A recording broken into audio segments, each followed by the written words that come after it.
দেশে ফিরেছেন আমিরাতে ক্ষমা পাওয়া আরও ২৬ বাংলাদেশি। শুক্রবার বিকালে আরব আমিরাত থেকে ভারত হয়ে দেশে ফেরেন তারা। এ নিয়ে ৪ দফায় আমিরাত থেকে ৫৭ জনই দেশে ফিরলেন।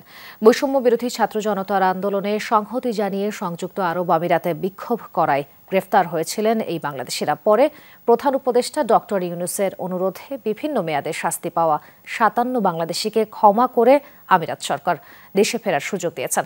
তাদের মধ্যে প্রথম ধাপে গত শনিবার দেশে আসেন ১৪ জন। ডাইনিং জুড়ে সৌন্দর্যের পাহাড়, Italiano Opel glass, timeless elegance. কেউ উচ্ছ্বাসে উদ্বেলিত, কারো চোখে আনন্দ অশ্রু। এ যেন আবেগের এক মিশ্র অভিব্যক্তি। হযরত শাহজালাল আন্তর্জাতিক বিমানবন্দরে অবতরণ করা এই বাংলাদেশিরা কদিন আগেও বন্দী ছিলেন সংযুক্ত আরব আমিরাতের কারাগারে। বৈষম্য বিরোধী ছাত্র আন্দোলনকে সংহতি জানিয়ে বিক্ষোভ করায় গ্রেফতার হন তারা। দেশে ফিরে সবার চোখে মুখে মুক্তির আনন্দ।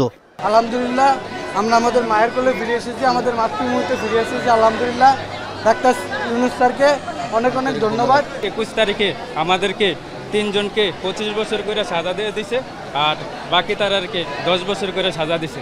মায়ের বুকে ফিরতে পেরেছি, আর আমরা চাই আমাদের সহযোগিতা ভাই যারা আছে বন্দী, ওনারাও মায়ের বুকে ফিরো। এখানে বাংলাদেশে পাখির মতো মানুষ গুলি করে হত্যা করা হচ্ছে, সেখানে তো আমরা টাকার দিকে চেয়ে থেকে কোনো লাভ নেই। কি হবে না হবে সেগুলি পরে। গ্রেফতারের পর দ্রুততার সাথেই সবাইকে বিভিন্ন মেয়াদে সাজা দেয় দেশটির ফেডারেল আদালত।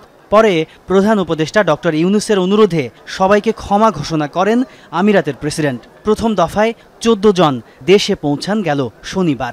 তারা যে আসছেন, আমরা আগে শিডিউলটা পেয়েছি এবং আমরা কিন্তু তাদের ফ্যামিলির সাথে সবার সাথে যোগাযোগ করেছি, টেলিফোনেছি, এবং তাদের যাওয়ার বিষয়ে তাদেরকে আমরা সার্বিক সহযোগিতা করছি। যদি কোনো সমস্যা হয় আমরা সেই সমস্যাগুলো তাদেরকে সহযোগিতা করছি। আমরা যে পরিবহন সহায়তা এবং জরুরি খাবার সহায়তা দিয়েছি, এবং ব্র্যাক এবং প্রবাসী কল্যাণ মন্ত্রণালয় মিলে যৌথভাবে এদেরকে রিইন্টিগ্রেশনের জন্য আমরা চেষ্টা করব, যাতে দেশে এরা কোনো কর্মসংস্থানের ব্যবস্থা করতে পারি বা পুনর্বাসনের জন্য আমরা চেষ্টা করে যাব। দেশে ফেরা এই প্রবাসী বাংলাদেশিরা জানান, একেবারে নিঃস্ব অবস্থায় দেশে এসেছেন তারা। আর্থিক ক্ষতি কাটিয়ে উঠতে সরকারি সহযোগিতার দাবি তাদের। আমরা যারা এই মিছিলের জন্য কারাবরণ করে নিঃস্ব হয়েছি, তাদের জন্য আপনি আশা করি কোনো একটা কিছু করার সুযোগ করে দিবেন। নোয়েন্টিটা উঠা দেয়, তাহলে আমরা, যেমন আমি ইঞ্জিনের ব্যবসা করি, আমার অনেক ৩-৪ লাখ দামের ওইখানে মাল রয়েছে। আমাদের ডিপোর্টটা যেন দুবাইয়ের উঠিয়ে নেই, আমরা যেন আবার যেতে পারি। এ নিয়ে আরব আমিরাতে গ্রেফতার ৫৭ বাংলাদেশি সবাই দেশে ফিরলেন।